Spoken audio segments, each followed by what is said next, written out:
Welcome back to our geometry series. Today we're up to section 7.6 where we will be looking at the areas of circles, sectors, and segments. Here's our good friend circle O with radius r. Let's take a look at the inside of the circle. How much area does this space fill up? That leads us right into our first theorem of the day, Theorem 89. The area, A, of a circle with radius length r is given by the formula area equals pi r squared. So let's take a look at this example where the radius is 4. Let's start with that formula. Area equals pi times radius squared. Let's substitute 4 in for the radius since we know that. We end up with pi times 16. But we usually write it like this, 16 pi. And if you want to find an approximate answer, you could multiply 16 times pi and get 50.265, but it repeats and it's an irrational number. Next, let's add another radius and mark these 2 points A and B. Let's look at the area just in this little section here. The region bounded by 2 radii of a circle and their intercepted arc defines a sector. So this green wedge that we have here is called a sector. What if we wanted to find the area of just this sector? Well, it turns out that all you need to know is the ratio of that measurement of the arc over 360 times the total area. So the area of a sector is equal to m over 360, where m is the arc measure, in this case from A to B, times pi r squared. Basically finding just a ratio, or the fraction, of how much of the circle area you're looking for. So for this example, the radius is 5, and the measurement of the arc between A and B is 60. We can substitute those values back into the equation, and it simplifies down to 25 pi over 6. In this case, we'll just leave it in this form. Next, we want to draw a line from A to B. Remember, this is what we call a chord. Whenever you connect 2 points on a circle, that's a chord. And now we're left with this little weird section. The region bounded by an arc and its chord defines a segment. So this little sliver that we have here is the segment. What if we wanted to find the area of just this little section called the segment? In this case, we would need to find the total area of the sector and subtract the area of the triangle, in this case AOC. And we'd be left with just that little wedge on the side of the circle there. This is probably easy to see in an example. Let's jump over to the whiteboard and look at some examples. Okay, we're going to try drawing a circle. Is that mostly a circle? And a center, and we'll call it O.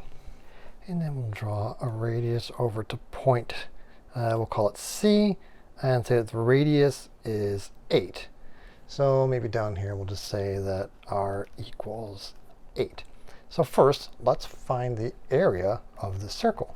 Remember, the area is pi r squared.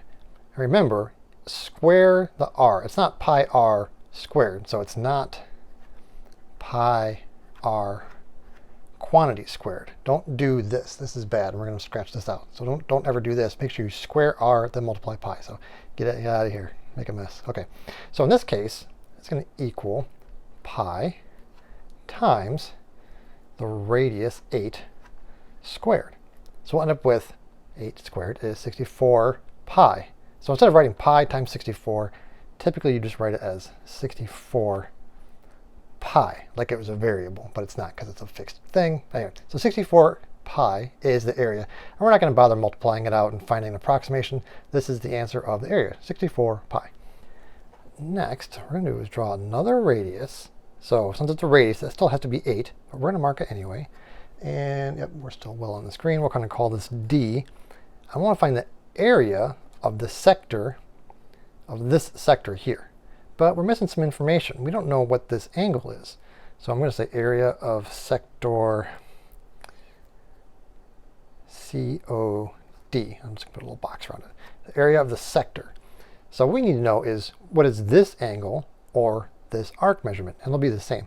And let's just give that right now and say that the measurement of CD, the arc, that's an arc, is 60 degrees. Oh, marker, you can make it 60 degrees. So we're going to draw that in here, 60.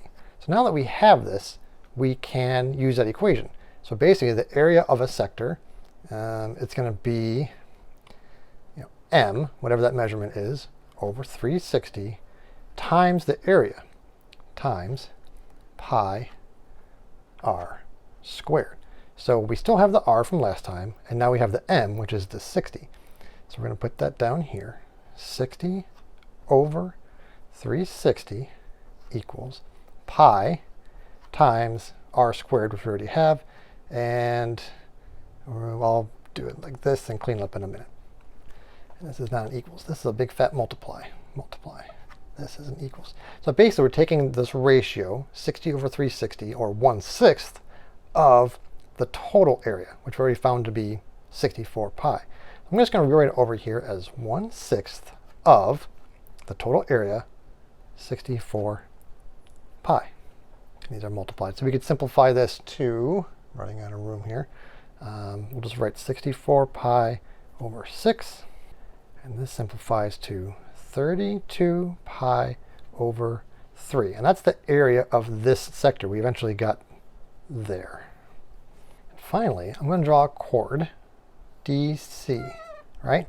And I want to know what is the area of this segment right here. So to find this little chunk, we need to take the area of the entire sector from DOC all the way around and subtract this triangle.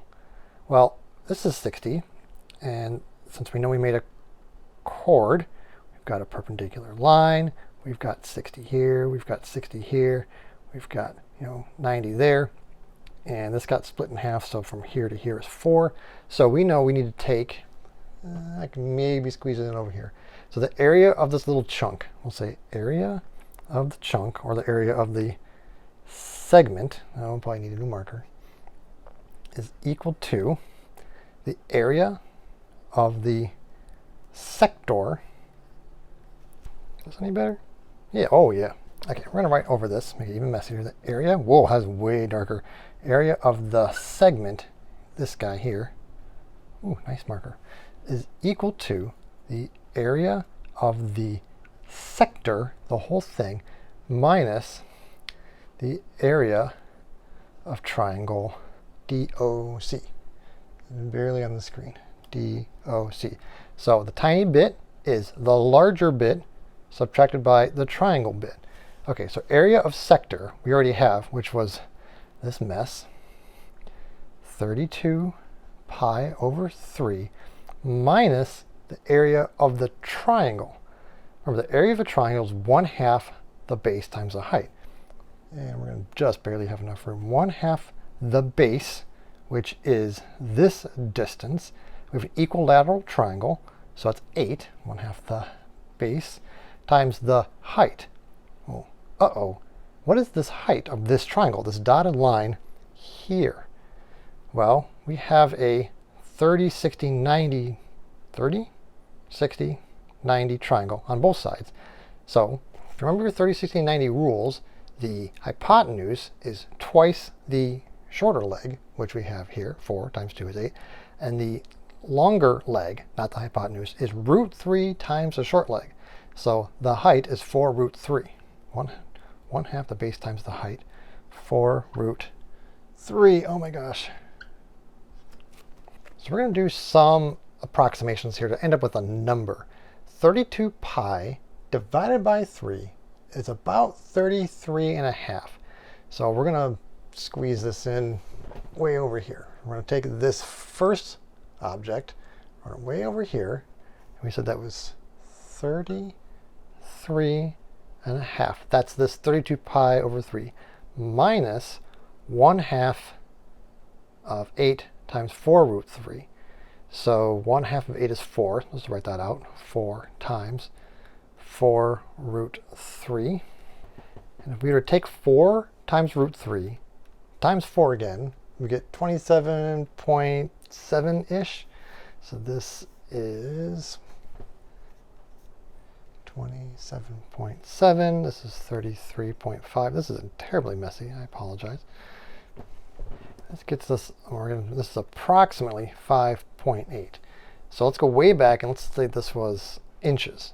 So this would be 5.8 square inches is this little chunk in here, the little highlighted part. Whew, finally got there. That's it for today. We'll see you next time.